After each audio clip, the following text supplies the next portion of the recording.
자, 지난 시간에 새로운 이삭, 즉 그리스도의 종인 바오로 이사서 확장은 결국 온 땅에 교회가 확장되는 그 의미이죠. 오늘날의 확장은 우리들의 어떤 마음 안에서의 하느님을 아는 것에 대한 확장이 되겠죠. 그것이 바로 유물을 파야 나오는 거죠. 자, 그러면 참된 이삭의 오심 전, 즉 그리스도 이전에는 뭐였냐? 아직 완전히 드러나지 않았고 아직 완전히 완성되지 않았기 때문에 언제나 그 목마름 속에 있었겠죠. 그죠? 결핍이니까. 물이 항상 부족하니까. 왜냐하면 물은 있지만 그걸 이렇게 충만히 길어 올리는 어떤 그런 게 안 드러났잖아요. 그래서 이제 영적인 목마름이 있어요. 그래서 이제 예수님이 오셔서 이제 영적인 목마름이 완전히 해결이 됐죠. 근데 문제는 예수님을 온전히 받아들여야만 이 영적인 목마름에서 자유로워지는 거예요. 그러지 않으면 계속 영적 목마름이 있겠죠. 즉 다시 말해서 우리가 영적인 목마름이 완전히 사라진 시대임에도 불구하고 내가 아직 그 예수님이 이끄신 그 길 위에 있지 않으면 나는 계속 영적인 목마름 속에 있겠죠. 예수님 이후의 영적인 목마름은 그야말로 억울한 목마름. 있는데 못하니까, 안 되니까, 안 하니까. 그러니까 그 사람은 종말론적 시대, 즉 신약의 시대에 살면서도 불구하고 구약의 시대에 살고 있는 낡은 인간으로 있는 거죠. 영적인 목마름이라고 하는 것은 시대가 바뀌어서 없어지는 게 아니라 신약, 예수님을 통해서만 없어지는 거예요. 본문을 보면 아브라함에 의해 파진 우물들은 결국 뭐냐? 구약의 글들이죠. 즉 구약 성경이죠. 일단은 구약 성경은 성경이라는 말은 이제 사실 번역이고요. 거룩한 경전이다. 그런 번역이고 원래는 테스타먼트라는 뜻이죠. 올드 테스타먼트. 테스타먼트라는 게 원래 뜻이 증언하는 겁니다. 증언하는데 그 증언이 바로 이루어지는 그런 증언이에요. 그래서 이제 예를 들어서 법정에서 선서하고 할 때 그런 걸 테스타먼트라고 하거든요. 그게 뭐냐면 그 말은 바로 이제 저 법정에서 이루어지는 거예요. 이게 이제 하나님의 말씀만이 그거가 되는 거죠. 말하면 이루어지는. 테스타먼트라고 하는 것에 그게 뭘 가리키냐면 인간이 하나님에 대해 경험한 것들이 말로 글로 전해져 내려온 것들을 모아서 하나의 이제 책으로 집대성한 거잖아요. 그죠? 그거를 테스타먼트라고 불러요. 테스타먼트와 그 책은 사실 별개의 거죠. 그 자체로는. 근데 그렇게 하나님에 대한 경험을 글로든 말로든 이렇게 전해져 내려온 걸 모아서 하나의 책으로 만들었는데, 그걸 이제 하나님의 성령의 이끄심에 의해서 되었다고 이제 고백하는 거죠. 믿는 거죠. 그 책을 테스타먼트라고 부르는 거예요. 왜?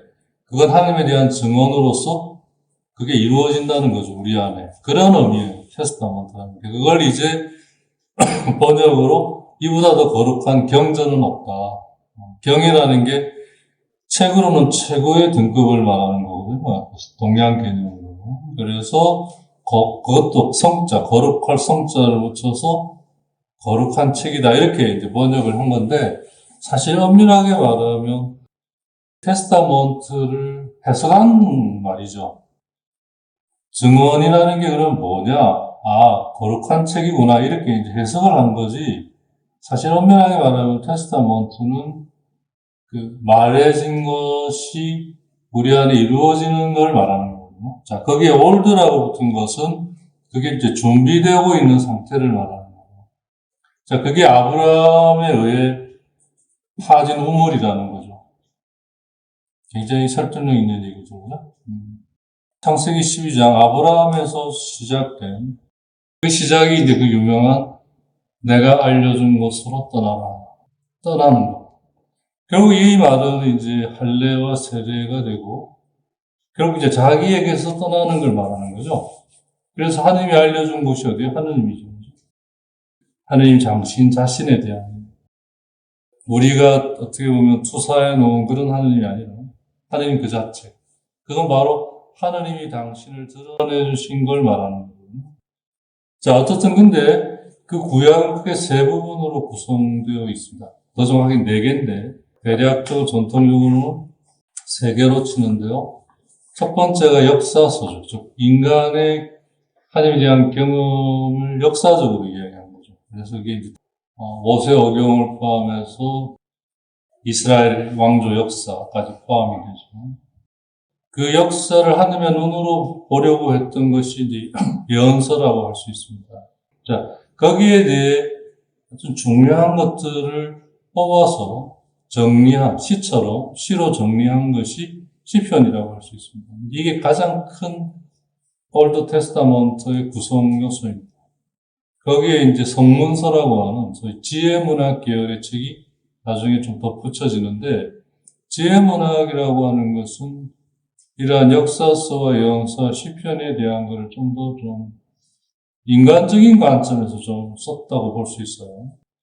자, 그렇게 이제 준비가 된 거예요. 그게 이제 아브라함에 의해 파진 우물이고, 아브라함에 의해 파졌다는 그 우물의 첫 번째 진행이 뭐냐면 떠나는 거였어요. 그럼 자기에게 떠나서 어디? 하느님에 대한 기록인 성경 말씀으로 들어가는 거죠. 그게 이제 이삭이 우물을, 아버지가 팠던 우물을 또 팠다. 그때마다 필리스틴들이 와서 흙으로 메웠다. 그게 이제 우리가 봤던 필리스틴들이 뭐예요? 결국은 나의 것들로 그걸 다시 메워버리는 거죠. 네. 하느님의 것을 찾으면서 그걸 자기 걸로 계속 메우는 거예요. 이게 얼마나 어리석은 거죠.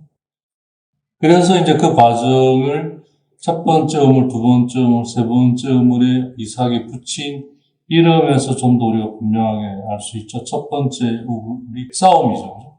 두 번째 우물의 이름이 대립이고, 비로소 세 번째 가서야 장이 일어나는 거죠. 우리가 다 경험했을 거고, 지금도 경험하고 있는 거죠. 성경 말씀과의 관계가 싸움과 대립과 확장을 거치지 않고서 우리가 성경 말씀을 사실 나가기가 어렵습니다. 그리고 이 부분은 아마 예수님도 한 인간으로서 굉장히 겪으셨어요. 왜냐하면 우리가 겪을 수 있었던 건 그분도 다 겪으셨다고 얘기하잖아요. 그래서 우리가 똑같은 인간이시다고 이제 얘기를 서간에서 하고 있는 거죠. 그러니까 이제 역으로 그분의 길을 우리가 따라갈 수 있는 거죠. 인간으로서 그분이 그 길을 가셨으니까. 그러니까 이런 거죠. 처음에는 나자렛 사람 예수님의 어떤 인성이 호감을 일으켰겠죠. 그 인성은 이제 결국 말씀 안에서 형성된 인성이겠죠. 자, 그러고 보니까 당신도 이제 그 안에서 당신도 알아간 게 일단은 그리스도, 즉, 주님의 기름을 부음받은 자, 즉, 말씀에 젖어 있는 자, 이렇게 표현할 수 있죠. 근데 여기서 이제 갈리는 게 그분은 그러면서 당신이 하나님의 아들이심을 알아간 거죠. 우리는, 나도 하나님의 아들로 알아가고 있어요. 그러면 좀 곤란하죠. 그럴 리는 없거든요. 그러면 뭐냐? 하나님의 아들이긴 아들이죠. 딸이고. 근데 이제 하나님의 자녀로서의 우리 자신의 정체성을 알아가는 거죠. 자, 그래서 아브라함의 파진 우물은 바로 구약 성경의 핵들인데, 그게 이제 필리스틴들에 의해 흙으로 자꾸 메워진 거죠. 그래서 이제 필리스틴들이 결국 뭐냐면 시대별로 항상 뭐죠? 자기를 위해 사는 사람들이죠. 자기 자신을 위해. 이제 에고센트릭이라고 보통 얘기를 하죠. 자, 이러면은 영적인 목마름에 도덕일 수밖에 없죠. 자, 이 부분이 그리스도 센트릭, 주님 중심으로 올라가는 거죠. 이게 떠나라. 자, 그래서 이제 이러려면 우물을 파는 거죠. 우물을 파라. 자, 우물을 파는 말에는 싸움과 대립과 확장의 과정을 겪는 거죠. 이게 이제 스토리아에서 세오리아로 이제 넘어가는 과정이고, 자, 이 안에서 정화와 조명과 일치가 일어나는 이제 영적인 단계를 우리가 이제 경험하는 거죠. 자, 그래서 시대별로 언제나 필리스틴들은 겉모습은 달리했지만 근본적으로는 하느님으로부터 받은 것을 하느님을 찾고 만나서 하느님을 알아가는 데 쓰지 않고 자기를 위해 쓴 사람들이죠. 물론 그건 이 세상에 사는 동안은 우리 인생의 반은 허용을 받아요. 세상에서 살아남기 위해서는 세상 걸 배워야 되잖아요. 그게 이제 그리스도교를 헷갈리게 만드는 거예요. 굉장히 현실에 충실한데 또 보면 현실을 넘어서 있는 아주 묘한 사람들이죠. 그게 이제 그리스도 세상철이죠. 그래서 이제 인생의 반을 세상을 사는데 필요한 것들을 배우는 데 쓰고, 그걸 바탕으로 이 나머지 인생의 반은 하나님을 알아가는 데 쓰는. 자, 그래서 누가복음 15장의 작은 아들의 얘기가 아주 딱 들어맞는 거죠.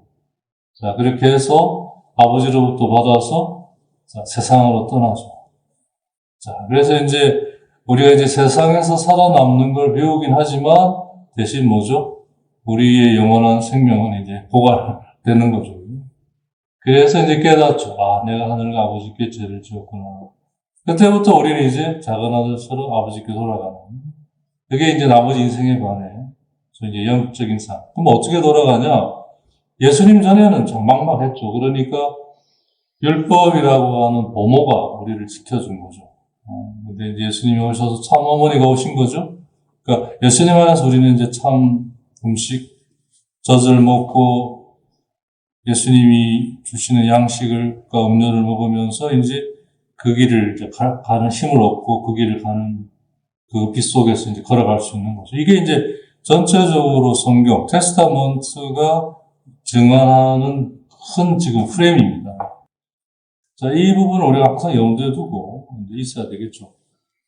그래서 시대별로 항상 필리스틴들은 겉모습은 달리했지만 내용적으로는 자신을 위해 사는 사람들이었습니다. 작은 아들의 전반기 모습, 그죠? 그리고 그게 어느 정도 허용이 되는 거를 베드로전서가 이야기하잖아요. 그렇기에 하느님이 우리를 기다려주시는 걸 악용하는 사람이 돼서는 안 됩니다. 이렇게 얘기하는 게 바로 그 말이에요. 자, 그래서 필리스인들은 결국 예수님 시대를 보면 사악한 학자들이죠. 알고 있지만 제대로 자기가 알려고 하지도 않고 제대로 알지 못하는 걸 마치 진리이냐 가르치는. 대표적으로는 율법학자들과 바리사이들이죠. 동방박사들이 찾아왔잖아요. 헤로데 왕에게. 그때 그 베들레 왕이 태어났는데 어디냐고 막 이제 물으니까 그래서 깜짝 놀라죠. 왕이 자기밖에 없는데 뭔 소리냐. 그래서 이제 왕궁에 있는 학자들에게 물어보죠. 그때 왕궁에 있는 학자들이 정확하게 이야기해줍니다. 베들레헴이라고. 나와 있으니까. 다 알고 있죠. 알고 있지만 아무 소용 없는 거죠. 자, 이런 게 이제 사악한 학자들인 거죠. 알고 있는데 그냥 자기 일을 위해 쓰는 겁니다. 그 다음에 서기관들, 바리사이들. 자, 이게 다 뭐냐면 적대적 세력이 됩니다. 뭔 말이냐면 이러한 것들이 바로 하나님이 우리 안에 이루시고자 하는 것들을 방해하고 막아요. 그래서 적대적 세력이 되는 거죠. 그리고 그걸 결국 부추기고 그걸 우리 안에 더 이렇게 바람을 일으키는 세력이 악의 세력이죠. 악마들이죠. 그 악마들의 그 특성은 그걸 어떻게 부추기냐는 건데 하지 말라고 하면 우리가 알죠. 이상하다. 이거 하지 말라 하지. 그러니까 이들의 특성은 하라고 해요. 더 열심히 하라고 해요. 근데 뭐라고 하냐면 네가 하고 싶은 대로 해라. 즉 하느님이 이끄시는 대로 가라고 하지 않고 그게 힘드니까 꼭 그래 필요 없다. 이렇게 가도 된다. 네가 지금 생각하고 네 그 타는 그대로 가도 돼. 꼭 하느님이 알려주신 대로 갈 필요 없어. 그것도 좋긴 하지만 이것도 좋아. 여기에 유혹인 거예요. 가뜩이나 자기 중심적인 데다가 그러한 부추김이 일어나면 우리 뭐 거의 넘어가 버리는 거예요. 사실은 창세기 3장의 하와가 하느님을 버리려고 한 게 아니에요. 하느님을 만나 알아가는데 꼭 그래야 되냐 이거죠. 꼭 그래야 되느냐 하는 게 이제 어떨 때는 내가 좀 쉬고 싶을 때도 있고 어떨 때는 내가 좀 이걸 하고 싶을 때도 있고 그런데 이 하느님의 것을 따르려면 그런 걸 좀 내려놔야 되잖아요. 하느님이 그런 부분들을 허용해 주시는 게 아니면 이제 그 갈등을 일으키니까 대립과 싸움이 일어나니까 그걸 표징으로 알아차려서 이제 그런 걸 내려놔야 되는데 그래 뭐 하와가 몇 번은 했겠죠. 그러다가 꼭 이래야 되냐 이제 이런 어떤 이제 의문이 들겠죠. 당연히 들겠죠. 인간이 이제 하느님으로 받은 능력이 있으니까. 그러니까 벌써 이제 계명이라고 이제 얘기는 하지만 따먹지 말라고 하는 열매가 그 금단의 열매가 있는 게 사실 아니에요. 그게 아니라 하느님이 세우신 근본 질서와 그 창조 질서와 그 재창조 그걸 주재하셔서 당신 안에서는 우리가 된 거잖아요. 그죠? 그걸 이제 우리 안에 해 가시고자 하는 이 주제, 즉 재창조의 이걸 우리가 이제 전적으로 따라야 되는데 믿고 그러면서 커가는데 어느 순간 좀 큰 거죠. 그죠? 그러니까 이제 꼭 그럴 필요가 있나 이렇게 해도 될 것 같은데 그 순간이 바로 열매가 다르게 보이는 거죠. 창세기 2장 16절을 보면요. 하느님께서 이렇게 명령하셨다. 너는 동산에 있는 모든 나무에서 열매를 따먹어도 된다. 그러나 선과 악을 알게 하는 나무에서는 따먹으면 안 된다. 그 열매를 따먹는 날 너는 반드시 죽을 것이다. 자, 모든 나무 열매를 먹어도 된다고 얘기해 줬어요. 그러나 선과 악을 알게 하는 나무, 이게 마치 이런 나무가 있는 것 같이 보이는데 그게 아니라 꼭 그래야 되냐라고 하는 순간부터 제 나무 열매가 내 눈에 다르게 보이는 거죠. 하느님께서 이렇게 이끄시는데 꼭 그래야 되냐 하면 이제 그거 말고 다른 거를 이제 내가 염두에 두고 있거나 뭐 이렇다는 거잖아요. 그죠? 그러면 그때부터 우리는 자연스럽게 그게 나한테 좋을 건지 나쁜 걸지를 고민하고 이제 생각할 거 아니에요. 그죠? 그때부터 그 나무 열매는 이제 좋은 건지 나쁜 건지를 알게 해주는 나무 열매로 바뀌어버립니다. 근데 그걸 그렇게 되면 너는 죽게 까먹는다는 게 이제 뭐죠? 그걸 그렇게 계속 해 나가면 너는 죽게 될 것이다. 자, 이러한 것이 다 레푸이상스 아드베르스, 적대적 능력이 되는 겁니다. 즉, 우리가 하느님으로부터 하느님을 알아가는 데 쓰라고 주신 능력이 이렇게 적대적 능력이 되는 겁니다. 이게 이제 확장으로까지 못 가는 때 일어나는 겁니다. 이 적대적 능력이, 하느님 주신 능력이 그냥 하느님과 계속 대립하고 싸우는 걸로 끝나버리니까 확장으로 넘어가야 되는 거예요. 그러니까 다른 게 없어요. 끝까지 가는 거예요. 끝까지. 예. 신앙의 길은 진짜 강한 자가 살아남는 게 아니라 살아남은 자가 강한 이런.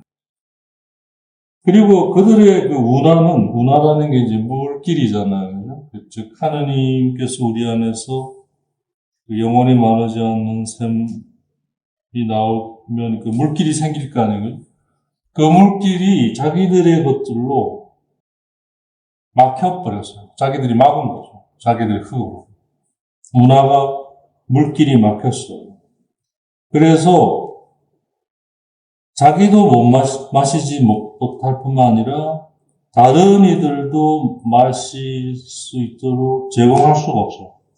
그러니까 그러한 태도, 자세를 지니고 있는 곳은 죽음의 땅이 되는 거죠. 자기 자신에게 뿐만 아니라 그게 자기로만 끝나는 게 아니거든요. 주변으로 번져가거든요, 그게. 절대 자기 자신에게서 모든 것이 끝나지 않습니다. 번져가게 되어 있습니다. 이게 세상 질서입니다. 하느님의 질서예요. 왜? 우리는 모두 다 한 번에 남자도 여자도 아니고 하느님의 모상으로 창조되어 있기 때문이죠. 그리스도교 우주론에 의하면 우리의 관계는 이 세상에서 뭐 부모, 자식, 남편, 아내, 내가 저 사람하고 사랑하다 헤어졌어, 뭐 이런 게 있지. 저 세상 원래 하느님과의 관계에서는 그런 게 아예 없어요. 아예 처음에는 남자도 여자도 아니었어요.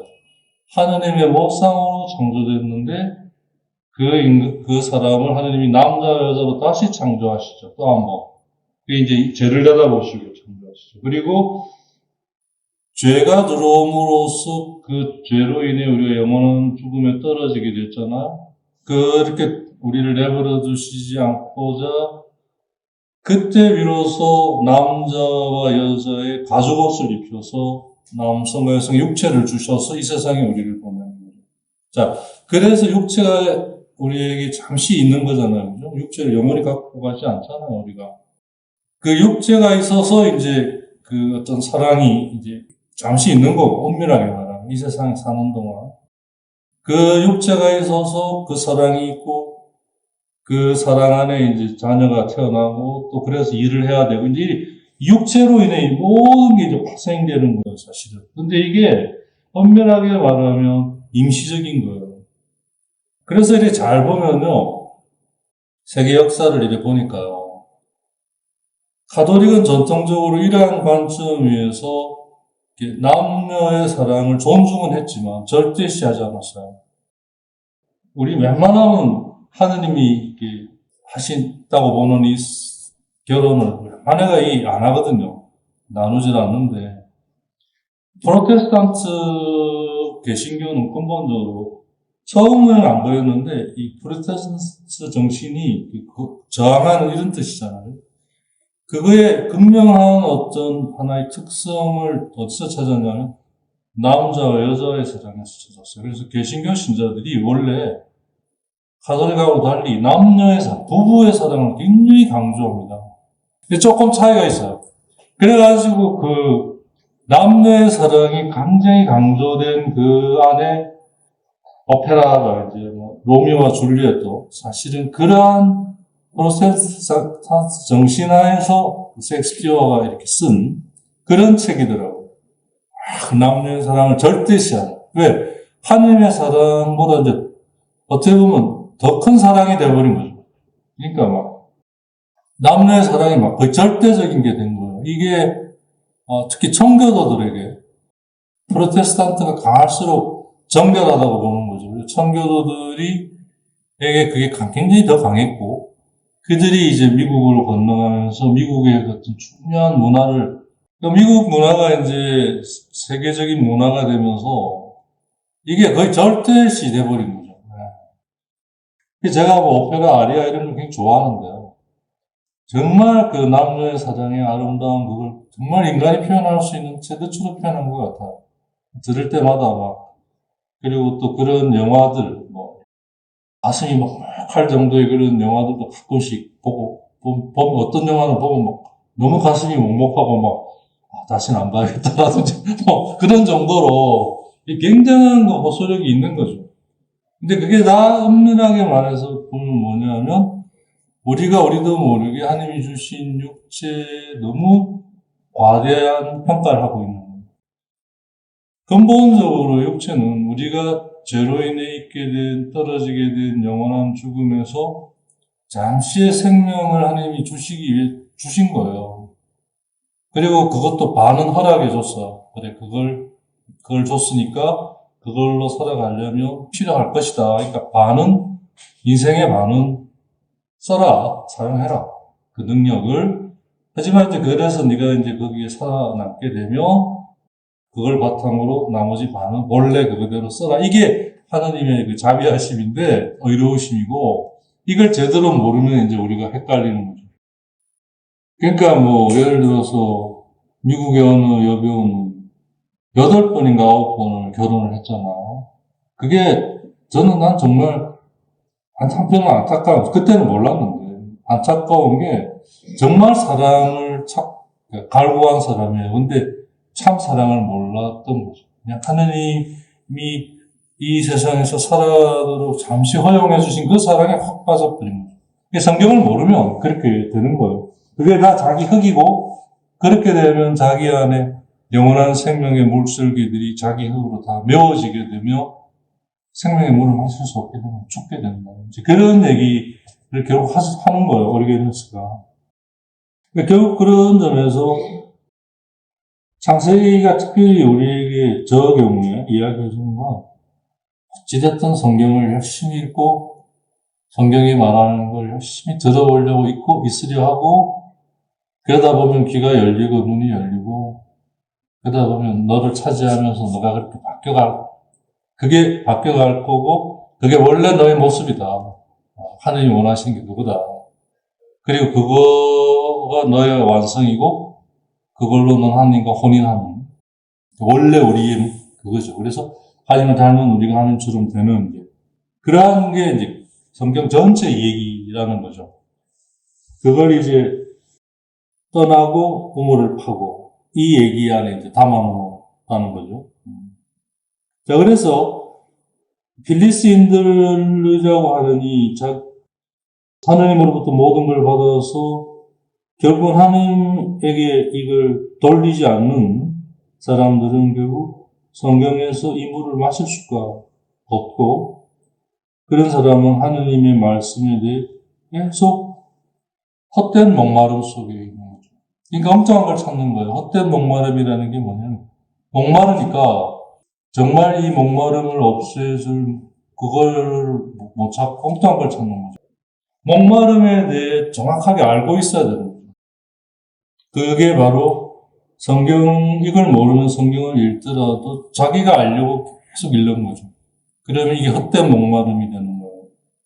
이러면서 이게 헛되다는 걸 알고 이제 자기가 알려고 하면 싸움과 대립이 일어날 수밖에 없거든요. 이제 그런 표징을 통해서 알아차리는 거죠. 그렇게 해서 이제 확장으로 이제 넘어가는. 그래서 하느님의 말씀의 목마름의 이 상태는 항상 우리를 고통스럽게 해요. 왜? 하느님의 말씀이 생명이기 때문에. 아모스서 8장 11절. 보라, 그날이 온다. 주 하느님의 말씀이다. 내가 이 땅에 굶주림을 보내리라. 양식이 없어 굶주리는 것이 아니고 물이 없어 목마른 것이 아니라 주님의 말씀을 듣지 못하여 굶주리는 것이다. 성경 말씀 안에는 이 인간이 겪는 이 말씀에 대한 목마름과 굶주림을 이렇게 하느님이 한편으로는 허용하고 있다는 것을 이야기하고 있어요. 그게 아까 말한 대로 인생의 반에 대한 부분에 대한 허용인 거죠. 그러니까 하느님의 뜻은 우리가 내가 알려고 해서 되는 게 아니에요. 알려주시는 대로 알아들어야 돼요. 그게 포인트가 있는 거예요. 계속 들으려고 해야지 내가 알아내려고 해서 큰일 나는 거죠. 어떻게 하느님의 뜻이 일생의 반은 허용해 주시고 일생의 반은 허용해 주지 않으시는 걸 우리가 어떻게 알아내겠어요? 우리는 그냥 자기 좋을 대로 해석하는 경향이 강해서 허용해 주시니까 막 쓰자. 그러다 큰일 나는 거죠. 즉 허용해 주실 때는 고통이 되지 않아요. 하지만 이제 그 허용이 지나면 그 하나님의 뜻이 변하냐? 아니죠. 하나님의 뜻은 근본적으로 우리를 당신과 함께 혼인으로 이끌고자 하는 나의 연인이에요. 연인이 당연히 자기가 사랑하는 상대와 함께 하려고 하죠. 즉 하나님의 뜻은 그거예요. 그 안에서 모든 게 일어나는 거죠. 그래서 하나님의 말씀에 이 목마름이나 배고픔은 인간을 일단 고통스럽게 합니다. 그게 사인이죠. 돌아오라는 게 뭐냐? 이제는 네가 이전에 하던 대로 살아서는 안 된다. 그걸 바탕으로 이제 새로운 걸 해야 한다. 그래서 떠나라. 그리고 우물을 파라. 이 얘기거든요. 그래서 이삭이 얘기, 이삭의 오심, 그 이삭은 그리스도로 완성이 되어서 새로운 이삭 전까지는 준비로서, 새로운 이삭은 완성으로서 이제 우물을 완전히 열고 이제 그 종들이 마실 수 있는, 그 전까지는 마시기는 했으나 아직은 완성이 아닌, 그러니까 율법의 형태가 될 수밖에 없었던 거죠. 해야 되냐 말아야 되냐, 이게 좋냐 나쁘냐, 이러한 것으로 임시적으로 그게 이제 우리를 잠시 지켜줬죠. 구약의 시대에는. 이제는 그게 아니라 하느님을 제대로 믿고 하느님의 이끄심에 나아가느냐 아니냐, 이게 근본적인 것이 된 거죠.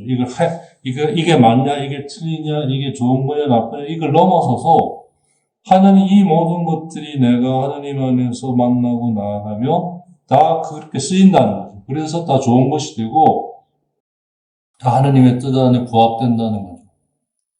그 예수님의 방식에 의해서, 그게 뭐죠? 들으려고 하는 거예요. 그래서 하느님의, 그러려면 이제 들으려고 하려면 머물러, 잠겨 있어야죠. 자, 그러려면 어떻게 말씀 안에 잠겨서 말씀이 드러내 주시는 걸 들으려고 하는 것으로 훈련이 되어야 할 수 있는 거죠. 훈련이 안 되고는 안 됩니다. 근데 이제 그걸 훈련할 수 있는 게 근본적으로 우리는 영적 본능 안에서 그걸 하고 있어요. 근데 그걸 본능 안에만 둬서는 훈련이 안 돼요. 그게 뭐냐 하면 될 때도 있고 안 될 때도 있고 이게 중구난방이죠. 그걸 훈련을 통해서 딱 항상 할 수 있도록 가다듬어야 되는 거죠. 그래야 영원히 주님과 함께 할 수 있는 어떤 근거가 생기는 거죠. 그래서 우리가 아브라함의 후손이신 그리스도께 정말 감사를 드려야 되겠다. 왜 아브라함의 후손에서 예수님이 오셨는지 쫙 계보가 그죠. 하느님의 계획 속에 이렇게 있는 거죠. 그래서 다윗의 자손, 아브라함의 자손, 이게 바로 마태복음의 족보로 시작되는 거예요. 그래서 사실은 마태복음보다 마르코복음이 먼저 쓰여졌음에도 불구하고 성경 복음서 배열이 마태복음부터 시작하는 게 족보 때문입니다. 성경이 생각보다 굉장히 성경의 언어와 성경의 체계를만 이해하면 굉장히 정교하게 구성된 책입니다. 굉장히 멍성하게 보여도 내용적으로 내용을 파악하고 있으면 기가 막힌 연결을 가지고 있어요. 커넥션을. 자, 그래서 그분이 오셔서 그분이 우리에게 우물물을 열어주셔야 우물물을 마실 수 있어요. 내가 우물물을 마시려고 우물을 파고 하면 그건 바로 필리스틴들처럼 그 작업이 바로 흙으로 메꾸는 작업이라는 거죠. 이 우물은 그분이 열어주시는 거라는 것을 다음과 같은 말씀에서 우리가 확인할 수 있죠. 루카복음 24장 32절. 길에서 우리에게 말씀하실 때나 성경을 풀이해 주실 때 속에서 우리 마음이 타오르지 않았던가. 그분이 우리에게 성경을 데코브리라 하면 이렇게 덮어 있는 거를 그러니까 치워주는 거죠. 그죠? 그게 뭐냐면 내가 알려고 하는 거를 그게 덮여 있는 거죠. 그거를 당신이 알려주시는 거로 이걸 덮여 있는 거를 열어 제치는 거죠. 그죠? 그게 바로 우물을 파는 거예요. 그래서 그분이 우리에게 성경 말씀을, 덮여있는 성경 말씀을 그렇게 알려주셔서 열어주실 때, 그러니까 열어주셨다라는 말이 더 맞죠. 열리는 게 뭐냐면 말씀 안에 머물러서 내가 알려고 하는 걸 내려놓고 말씀이 들려주시는, 이게 뭔지를 이제 들으려고 하는 그 안에서 이게 열리는 거죠. 물론 들려오는 말씀은 우리가 듣는 그런 것하고 조금 차원이 다르죠. 뭔가가 어떤 말씀이 말씀의 내용이 나를 채우고 그렇게 나를 형성시키는 형태죠. 그러니까 이건 이제 많은 시간이 걸리는 작업이긴 해요.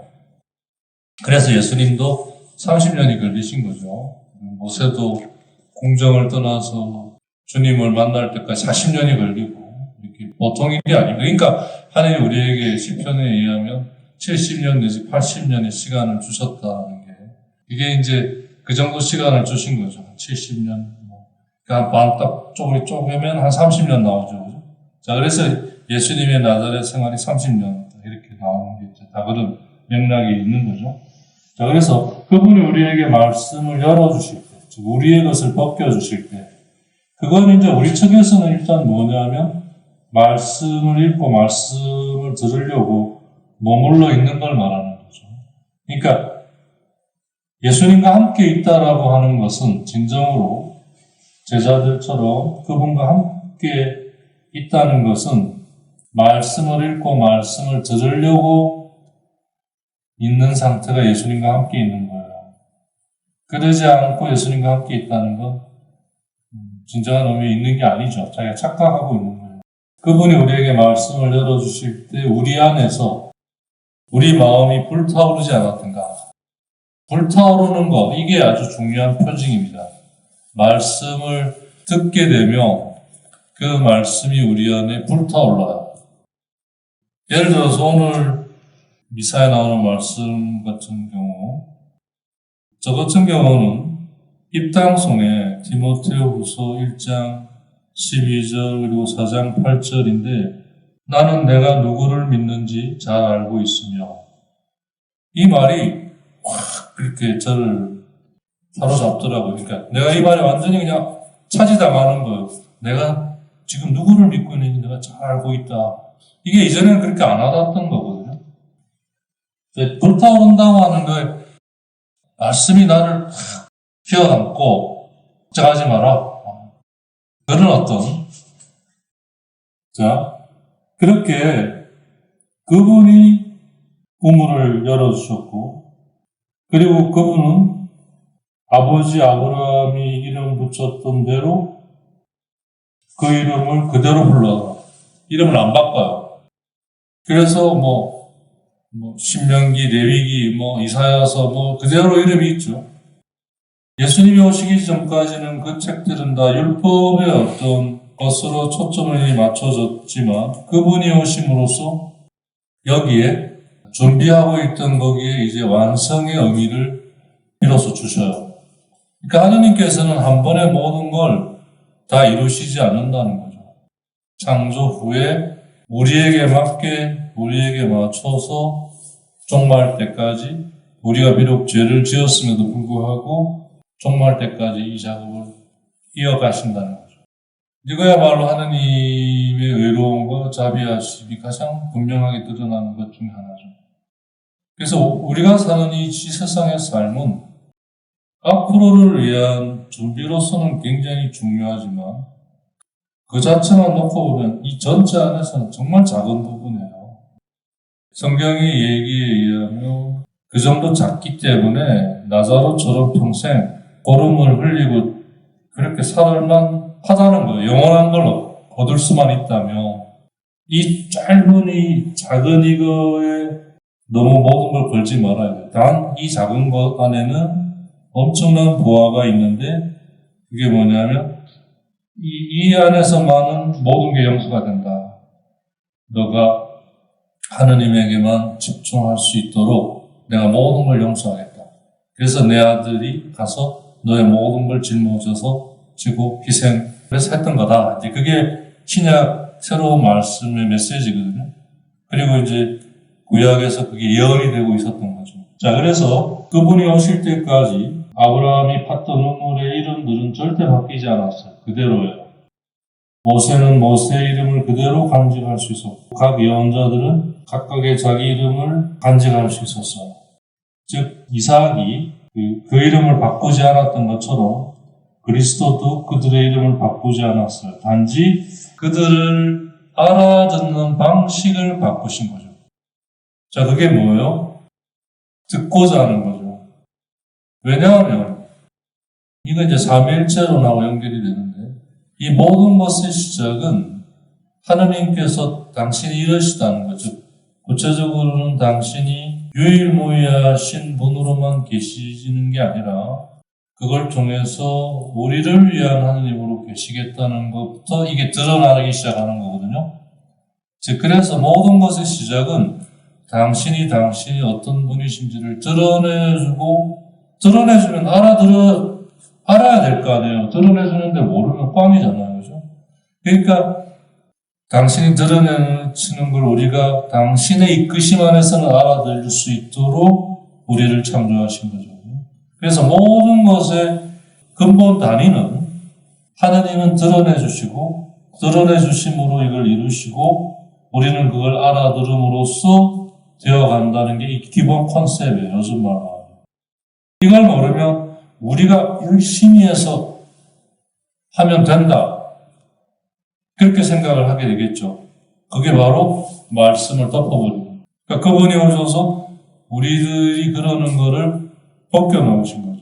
자, 근데 그건 아까 말했듯이 우리 인생의 반을 그렇게 허용해 주신 것처럼 이게 준비가 돼야 되니까 그 준비될 때까지는 어느 정도 당신의 말씀이 우리를 지켜주긴 하되 아직 완성된 게 아니니까 우리 율법이 우리를 그렇게 지켜줄 수 있도록 허락하신 거죠. 우리에게 맞게.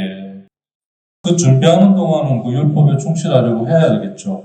충실하려고 하는 것도 그 안에서 그분을 알아듣는 것으로 집중해야지 그걸 놓친 거죠. 그래서 예수님이 오셨을 때는 완전히 그게 완전히 덮여버린 거죠. 그걸 이제 예수님께서 여신 건데 그 와중에 죽이려고 하는 그러한 그것을 자기에게 안 맞으니까 우리가 그러면 이제 없애려고 하는 게 이제 나오죠. 그게 인간의 죄의 가장 근본적이고 죄의 시작입니다. 옛날 말로 원죄. 엄밀하게 말하면 그건 죄라기보다는 죄의 뿌리라고 말하죠. 죄의 시작. 그게 뭐냐? 자기가 하려고 하는 거예요. 그게 이제 하와에서 극명하게 드러나잖아. 첫 번째로 드러난 죄의 모습하고 다 연결이 되는 거예요. 근데 이제 그때하고 차이는 예수님이 그 상황을 말씀에 예언된 대로 당신이 이제 그 말씀 안에 머물러서 알아들어간 거죠. 그거대로 그걸 받아들여서 그게 드러나게 하면서 동시에 그 죄의 뿌리가 드러나게 하면서 동시에 그 죄의 결과인 우리의 그거를 당신이 짊어지시고 우리는 그 죄의 뿌리에 대한 부분은 보석하지 말고 나를 알고 만나서 나를 알고 그래서 내가 누군지 나를 보내신 분이 누구신지 아는 것이 영원한 생명이다. 그 말씀에 충실하도록 그래서 우리가 거기에만 전념할 수 있도록 이 모든 걸 받아들이셔서 드러내실 뿐만 아니라 짊어지고 가신 거죠. 이게 이제 신약의 메시지죠. 그럼으로써 율법을 완성시키신 거죠. 이게 뭘 말하냐면 이름을 바꾼 게 아니라 그들이 그들의 이름으로 얘기한 하느님의 내용을 받아서 그들의 이름으로 얘기한 거를 참으로 알아듣는 그동안의 방식을 새롭게 하신 거죠. 그동안은 인정해줬어요. 그걸로 지켜갈 수 있다. 이제 완성의 때가 와서는 이제 이거여야 한다. 그러니까 우리가 한마디로 말하면 굉장히 유연해야 되는데요. 그 유연할 수 있는 것이 그분이 알려주시는 걸 따라가면 유연하게 돼요. 그러지 않으면 우리는 어느 순간 편의성에 의한 증이라고 할까요? 고착을 갈 수밖에 없어요. 그게 편하니까. 그러니까 결국 그게 부자와 나사로의 부자예요. 그게 바로 매일 좋은 옷을 입고 잔치를 여는 것과 같은 거죠. 편하니까. 반면에 나사로는 평생 고름을 흘리면서 허덕이며 살았잖아. 그게 뭘 말하냐면 계속 그걸 따르는 그 유연함은 계속 우리를 힘들게 하는 거예요. 그게 진정한 의미의 이제 십자가의 길, 가시밭길이죠. 그게 우리를 구원에 이르는. 우리는 뭐 주님처럼 그렇게 이제 가는 건 아니고 이제 그분이 가신 걸 우리가 가는 길 안에서 말씀으로 알아듣는 거죠. 아, 그렇구나. 그게 드러나는 거죠. 드러나는 거죠. 그래서 대꾸분이 덮여 있는 게 벗겨지는 거죠. 자, 그래서 걱정할 게 없는 게, 이제 그렇게, 자기를 그렇게 두려고 하면 돼요. 그럼 그분이 이제 내 안에서 하시는 거예요. 자, 그래서 주님이 하신 것은 그들의 이름을 바꾼 게 아니라 그들을 이해하는 방식을 바꾸신 거죠. 그때까지는 율법이었는데, 이제는 하느님의 의로움과 사랑. 물론 율법도 하나님의 의로움과 사랑이지만 아직 그게 온전히 드러나지 않은 상태를 말합니다. 신약에 당신은 이제 그 의로움과 사랑이 당신 자신이라는 걸 이제 알시고 그걸로 드러내신 거잖아요. 그러지 않으면 우리는 결국 우화나 그 족보에 더 많은 주의를 기울일 수밖에 없어요. 왜냐하면 문자대로 알아들으려고 하는 거죠. 그 문자 안에 있는 내용을 알려주시는 걸 들으려고 하는 게 아니라 문자를 통해 그 내용이 뭔지 자기가 알려고 하는 거죠. 그래서 주님은 우리가 더 이상 우화나 족보에 주의를 기울이지 않고 이제 당신의 말씀, 즉 당신의 방식에 더 주의를 기울이도록 이 방식을 바꾸신 거예요. 당신의 삶을 통해서. 이 얘기가 티토서 1장 14절에 나옵니다. 티토서 1장 14절. 이 증언은 13절부터 보면 이 증언은 참말입니다. 그러므로 그들을 엄하게 꾸짖어 그들의 믿음이 건전해져서 유다인들의 신화 그리고 진리를 저버리는 인간들의 계명에 정신을 팔지 않게 하십시오. 자, 이 말이 뭔 말이냐면 우화라는 게 이제 세상의 이익이죠. 인간만을 중심으로 움직여진 그러한 이익이들. 그리고 거기에서 나오는 계명들. 계명이 아니라는 게 이제 지켜야 될 것들이잖아요. 자, 이건 언제 허락이 됐어요? 우리 인생의 전반기에 허락이 된 거예요. 이제 내가 후반기를 넘어오면 이게 우리한테는 뭐죠? 적대적 세력이 되는 거죠. 마치 구약은 우리 인생의 전반기와 같아요. 신약은 우리 인생의 후반기와 같아요.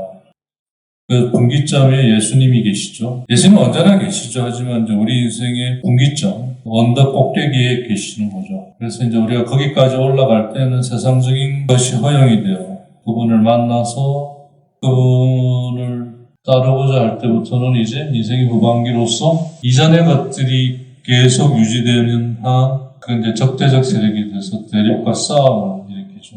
그러한 과정을 물론 우리가 통과하고 겪으면서 확장으로 이어지는 거죠. 그게 바로 우화와 족보에 더 이상 귀를 기울이지 않고 이제는 그분 말씀 자체에 귀를 기울이려고 하는 거죠. 족보라는 게 뭐예요? 인간이 만든 객관적 어떤 팩트죠.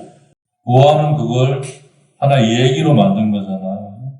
그게 사실은 굉장히 읽기가 좋아요. 팩트는 힘들지만 그게 대한 얘기는 재밌어요. 그래서 방식을 바꾸신 거죠. 이건 결국 뭘 말하냐면 우리에게 있는 모든 것들은 바뀌지 않아요. 그걸 대하는 방식이 바뀌어야 하는 거죠. 그래서 주님을 만나기 전까지는 허용이 됐고요. 주님을 만나온 후에는 주님의 방식으로 우리가 나아가야 돼요. 이때 우화나 족보는 우리의 길을 진리로부터 돌아서게 하고 그래서 엉뚱한 얘기로 좀 엉뚱한 것에 우리를 돌려놔요. 이걸 알아채리지 못하면 계속 후반부에 와도 성경을 못 읽어요. 너무 힘든 거예요. 인생의 후반부가 어느 정도 시작되고는 힘들더라도 성경을 어쨌든 좀 읽었어야 돼요. 그래야 그걸 바탕으로 이게 진행되지, 처음부터 자기가 인생의 경험이 있고, 그래서 성경 읽잖아. 다 나가 자빠져요. 이게 아까 말한 마태복음 1장 1절 족보 읽다가 나가 떨어지고, 창세기 또 1장 1절 좋았다. 생긴이 생겼다. 좋았다. 그거 못 넘기고 또 나가 자빠지는 거죠. 성경의 시작이, 구약과 신약의 시작이 아주 신비롭습니다. 그 교부들이 얘기하는데, 이게 검증하는 거죠. 준비됐는지 안 됐는지. 안 된 사람은 이거 읽다가, 아이고, 못해요. 이렇게. 또 시작, 아이고, 못해요. 이걸 넘어서야 되는 거죠. 넘어서는 방법은 없어요. 거꾸로 달리기예요. 거꾸로. 안에서부터 파고 들어와서 나중에 다시 입구로 들어가 서는 거죠. 그걸 모르는 사람은 입구부터 하다가 이제 다 깨지는 거예요. 그게 이제 뭐냐면 들으려고 하는 것에서 이게 모든 것들이 이제 그게 이제 예수님의 방식이죠. 그 들으려고 하는 것이 근본적으로 준비되는 시기에는 떠나는 거, 파는 거, 그러면서 계속 준비해 간 거죠. 그래서 완성의 단계에서는 뭐죠? 떠나고 파는 게 뭐냐? 들으려고 하는 거예요.